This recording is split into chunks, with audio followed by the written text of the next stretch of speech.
Breaking news. The South African ambassador to France, Nathi Mthethwa, has been found dead outside the Hyatt Hotel in Paris in France. Now, this is a huge story because here we are talking about an ambassador. This is the leader of the delegation of South Africa. This is the representative of South Africa to France.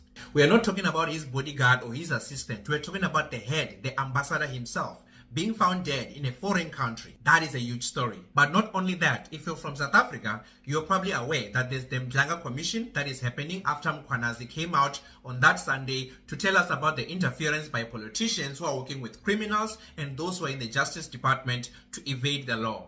And a couple of days ago, Mkhwanazi came out and said that this guy, Nathi Mthethwa, during his tenure, he interfered with a lot of cases, like way more than any other minister. This guy interfered with a lot of cases. And a couple of days after Mkhwanazi came out and said that, he falls off a building from the 22nd floor. Now we're going to get to the suspicious circumstances about his death. But I just want you to absorb that for a little bit, right? Mkhwanazi comes out and tell you that this guy during his tenure, he was interfering with cases. He was literally telling people, withdraw that case. Don't prosecute this person. Don't go after that guy. And a few days after Mkhwanazi came out to say this guy falls out of a building. So let's get to the circumstances of his death. Now, what we know so far is that his wife reported him missing, right? She said that she received a message, a very worrying message from him. So far, we don't know what was on the message. We don't know what he was trying to say to her, but he was going to this meeting in this hotel. I don't know if the wife knew that he's going to a meeting in a hotel, but he did book a room in that hotel. So a message was sent, she received it, and it was a worrying message. She then reported him missing. So if that message was that bad, to the point in which after she received it, probably she couldn't get hold of him, she went straight to the police and reported him missing. Now, his body was found in the foot of the hotel. This is a high-rise hotel, like a very long building. I'm going to put the picture right here. So he is found at the foot of the hotel. When they checked which room he checked in on, he checked in on a room in the 22nd floor. Now, 22nd floor is very, very high up there.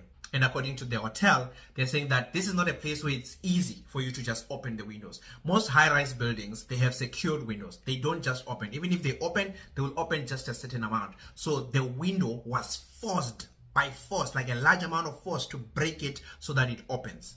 Now, so far, I don't want to speculate as to how does this connect with anything else. I'm just putting out the facts. Now, here's the smoking gun. Here is where things get really interesting. His cell phone wasn't found with him. His cell phone is missing. Not only is it missing, according to tower records, the ping from the towers, his cell phone started to move away from him and it continued moving until it disappeared 5 kilometers away. Let me show you. So this is the map, right? He was found in a hotel right here, and then his phone moved on this path for more than 5 kilometers until it switched off or it disappeared somewhere around here. Now, this is after he had already died. Or maybe it could have just been someone who found his phone next to his body after he fell from the 22nd floor. I don't know how strong that phone is to survive that fall. But yeah, that's the case. So his phone disappeared. His phone is gone. Now, I cover international politics. I have seen things like this happening, mostly in Russia. We have some news right now. Andrei Badalov, a 62-year-old vice president of Russia's state-owned oil pipeline, mysteriously fell out of his high-rise Moscow apartment building today. Well, it's happened again. This time it was Vice President of Local Bank, yes, that's the real name, Kristina Baikova, age 28, who fell from her 11-story window and died at the scene. You've probably seen a lot of stories where those who are next to Putin or who are in his surroundings, if they disagree with him, usually they end up falling from a very tall building. Now, in Russia, that is normal. It happens all the time. But this one is a first. For South Africa, this is a first. Now, let's get to why this is a huge story. We know that South Africa is very crime-ridden. Many people get unalived all the time. And yes, people assassinate each other, from taxi bosses and businessmen and people like those who are being investigated by the Mdlanga Commission. But you need to understand that this is happening in France. This is happening in a completely different country, in a different jurisdiction. And the reason why this is a huge problem is because this reflects very badly for France. This tells other people that their delegates are not safe in France. So France is investigating this with a huge interest of uncovering who did it, What were the circumstances of this? What were the reasons behind it? The reason why this is so big is because according to the law, according to the Vienna Convention of 1961, the host country needs to protect the delegations of other countries. They need to protect the embassies and also the delegation. But usually what happens is that if there are no direct threats that can be seen, there won't be that extra layer of security. And the country that is sending their delegation can provide security and bodyguards for their people.